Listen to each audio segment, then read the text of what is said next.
এদিকে ভারতে জাতিসংঘ শরণার্থী সংস্থা ইউএনএইচসিআর এর নিবন্ধিত একই পরিবারের ৫ রোহিঙ্গাকে কুড়িগ্রামে পুশিন করেছে ভারতীয় সীমান্তরক্ষী বাহিনী বিএসএফ।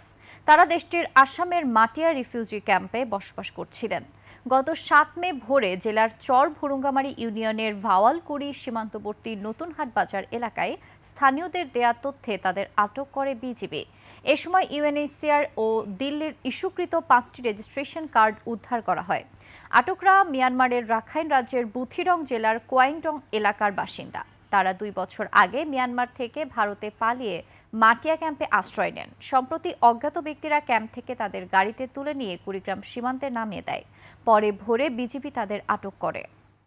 গত কয়েকদিন আগে রিফিউজি ক্যাম্প থেকে তাদের কিছু পোশাকধারী ব্যক্তি গাড়িতে নিয়ে প্রায় ২ ঘন্টা চলে।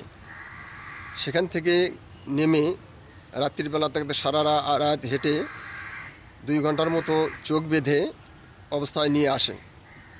অজানা এক স্থানে তাদেরকে রেখে বলে, তোমরা সোজা চলে যাবা, পেছন দিকে ফিরে তাকাবা না।